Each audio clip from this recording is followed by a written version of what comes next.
போட்டின்னு வந்துட்டா எப்பவும் எதுலேயும் நம்பர் 1 வர்றதுக்காக என்ன வேணாலும் செய்வேன்.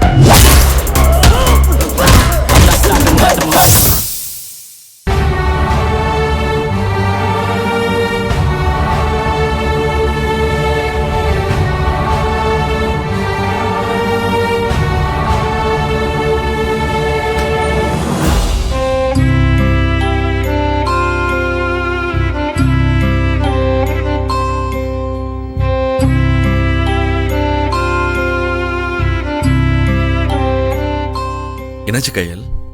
ஏன் ஒரு மாதிரி ஆயிட்ட? இல்ல,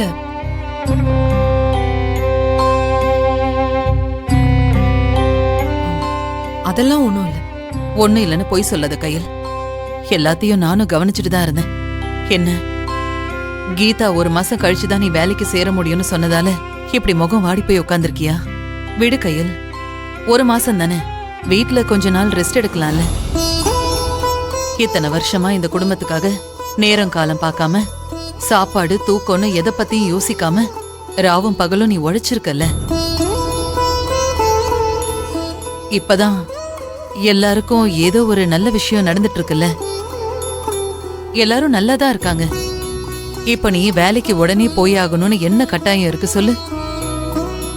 நீ வேலைக்கே போகலனாலும் எந்த பிரச்சனையும் இல்ல. ஆமா கையல், அத்தை சொல்றது சரிதான். நானும் இப்ப பிசினஸ் ஸ்டார்ட் பண்ண போறேன். எனக்கு நீ சப்போர்ட்டா இருக்கலாம்ல. இதுக்கப்புறம் நீ உன்னை பத்தி கொஞ்சம் யோசிச்சு ஆகணும். இத நான் சுயநலமா சொல்றேன்னு நீ நினைக்காத கையல். நீ உன் குடும்பத்துக்காகவும் எனக்காகவும் உன்னால முடிஞ்ச அளவுக்கு நீ செஞ்சிட்ட. இல்ல பினான்சியலி கூட இப்ப முன்னை விட நாம ஓகேவா தானே இருக்கோம். மாமா, உங்களுக்கே நல்லா தெரியும் அந்த வேலை எனக்கு எவ்வளவு முக்கியம். நான் வெறும் மாச சம்பளத்துக்காக மட்டும் அந்த வேலையை பார்க்கல. அது வெறும் வேலை இல்ல மாமா, ஒரு சேவையா நினைச்சுதான் பண்ணிட்டு இருக்கேன். தினமும் என்னால முடிஞ்ச அளவுக்கு யாரோ ஒருத்தரோட கஷ்டத்துக்கு நான் உதவியா இருக்கிறேங்கிற ஒரு திருப்திக்காக தான் நான் அந்த வேலையை பார்க்கறேன். அதுவும் இல்லாம மாமா, அந்த வேலை தான் எனக்கு எல்லாத்தையுமே கொடுத்தது. நான் தனியா நின்னு எந்த பிரச்சனையும் சமாளிக்க முடியுங்கிற தன்னம்பிக்கையும் தைரியமும் கொடுத்தது. என் வீட்டுல இருக்கிறவங்களோட தேவைகள் எல்லாம் நிறைவேற்றி கொடுத்துச்சு. எல்லாத்துக்கும் மேல டாக்டர் ஆகணுங்கிறது தான் என்னோட கனவா இருந்துச்சு. ஆனா அது நடக்காம போனதுக்கு அப்புறம் ஏதோ ஒரு வகையில நானும் ஒரு டாக்டர் மாதிரி பேஷண்ட்ஸை நான் கவனிச்சுக்கும் போது என்னோட கனவை நான் தொலைக்கலங்கிற ஒரு சின்ன கான்ஃபிடன்ஸ் எனக்கு எப்பவுமே இருக்கும். அதுக்காக தான் நான் அந்த வேலையை அவ்வளோ விரும்பி பண்ணிட்டு இருக்கேன். யாரு என்ன சொன்னாலும் என்னால அந்த வேலையை விட முடியாது. அது என்னோட மனசு சம்பந்தப்பட்டது. எத்தனையோ நாள் எவ்வளவோ பிரச்சனைங்க வந்திருக்கு.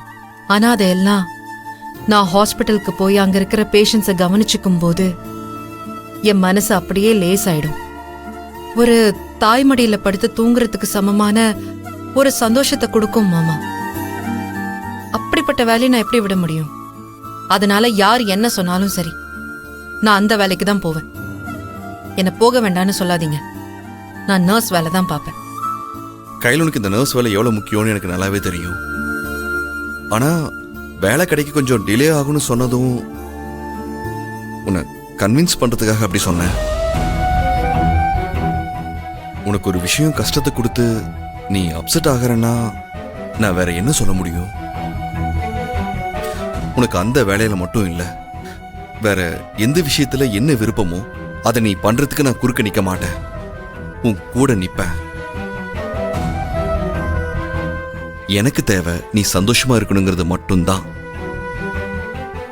இங்க பாரு கையில், அந்த வேலை உனக்கு கிடைக்க கொஞ்சம் லேட் ஆகும். அதுக்காக நிரந்தரமா நீ வேலையே கிடைக்காமையா இருக்க போற? கீதா 1 மாசம் தானே சொன்னா.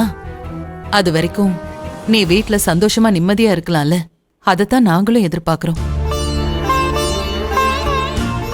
நீ கஷ்டப்படக்கூடாதுன்னு தான் நாங்க நினைக்கிறோமே தவிர, நீ சந்தோஷமா இருப்பன்னா அதை நாங்க எப்படி தடுப்போம் சொல்லு? ஆமா கையல், இப்போ என்ன ஜஸ்ட் 1 மந்த் தானே, அது வரைக்கும் என் பிஸ்னஸ் ஸ்டார்ட் பண்ணுறதுக்காக நீ என் கூட இரு.